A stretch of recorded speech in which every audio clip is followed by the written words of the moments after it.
Hoje, depois de trabalhar há muitos anos com crianças autistas, porque no serviço público eu atendo só crianças de 0 a 12 anos, eu acho que o autismo, eu encaro o autismo não como uma doença, o que pode parecer estranho para um médico, mas eu sou psicanalista, eu já disse, então não encaro como uma doença. Aliás, todos os chamados transtornos mentais eu encaro como posições do sujeito. O que é isso? Como respostas de cada um de nós, né?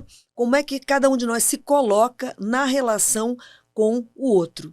Então, o autismo não é diferente disso, e quando eu digo isso, eu não acho que é uma posição vantajosa, não é? Tem a ver com um impasse no desenvolvimento da criança, lembrando que o desenvolvimento não é só orgânico, ele é orgânico e psíquico, e que eles andam entrelaçados, e que justamente, né, aquilo que a gente vê como a clínica do autismo na criança, que é dela que eu vou falar, é resultado de um impasse em determinados momentos desse desenvolvimento psíquico. Resulta naquela clínica. E, portanto, não é propriamente que seja uma doença, mas um modo de funcionamento que difere do modo de funcionamento da maior parte das crianças. O mundo que a gente vive hoje, de alguma maneira, estimula mais? Olha, eu acho que é muito provável, eu não sou antropóloga, não sou socióloga, mas é muito provável que o nosso modo de vida hoje esteja estimulando uma certa autistização de todos nós. Né? Então, nada contra as mídias digitais, a gente tem benefícios com elas e a gente não volta atrás, não há saudosismo, mas é verdadeiro que o uso de telas, por exemplo, né, na primeiríssima infância, ele é contraindicado, tanto que a Sociedade Brasileira de Pediatria risca a tela entre 0 e 2 anos. Por quê? Porque tudo que se passa com o humano, todo o desenvolvimento do humano para que ele chegue realmente a ser humano, é na convivência, no convívio, é no vínculo com outro humano. E quando a gente está no uso de uma tela, a gente sabe que não precisa de nada nem de ninguém. Vai encontrando o que quer apenas com os dedinhos na tela, como a gente vê crianças de 1 ano hoje apegadas às telas dos celulares, né, com o dedinho, e com o dedinho às vezes em superfícies que não são touch, como se fossem. Então, com certeza que o nosso modo de vida tem efeitos. E nem todos eles são benéficos para o nosso modo humano de ser.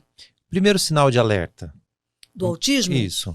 Há alguns sinais de alertas no primeiro ano de vida, alguns sinais de alerta, que eu vou até listar, mas que eu fico preocupada quando eu falo deles, porque eles estão muito divulgados já na internet, não tanto os do primeiro ano, mas estão muito divulgados, e isso pode levar os pais a autodiagnosticarem os seus próprios filhos, por isso eu estou dizendo autodiagnosticarem os seus filhos, quando a posição de pai e mãe deve ser essa, a de pai e mãe, que já é tão difícil, na sustentação do que acontece com o filho, na escuta do que acontece com ele, e as crianças estão muito sozinhas hoje, né?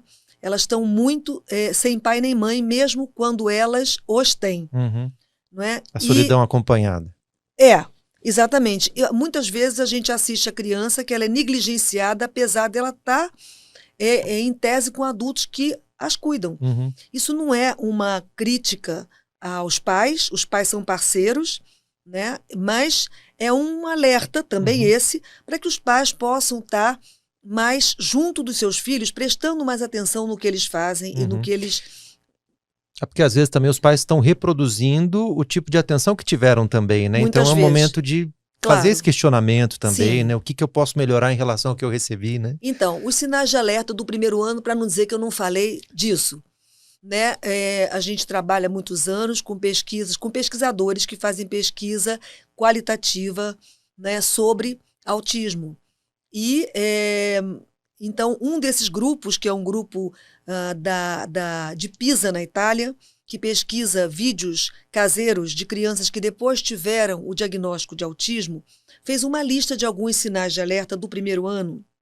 E, geralmente é um bebê mais sério, que não sorri. É um bebê mais que não emite sons ou que não faz a conversinha comum dos bebês a partir dos 2 meses de idade, cada vez mais cedo.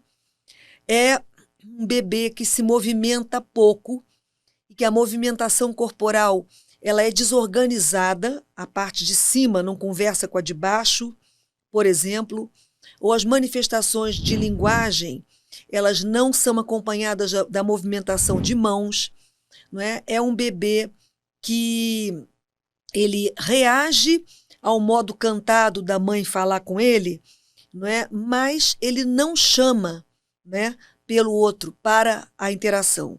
Um bebê que vai bem, ele já nasce querendo interagir com o adulto que o cuida. Uhum. A coisa mais importante para o bebê quando ele nasce é a interação. Ele busca o olhar, ele busca a voz que ele já ouvia antes de nascer.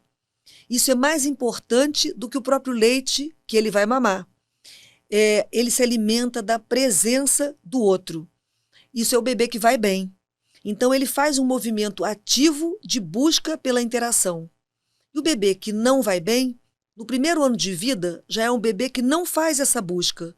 É um bebê que fica mais recolhido, tanto em termos de movimento, quanto de sorriso, quanto de olhar, quanto de produção linguageira, vocalização e balbucio. Uhum. Então, esses são alguns dos sinais de alerta do primeiro ano de vida. São difíceis de ver. Hoje, menos do que já foram, porque hoje, às vezes, tem uma avó, um avô, um vizinho, um tio, que percebem.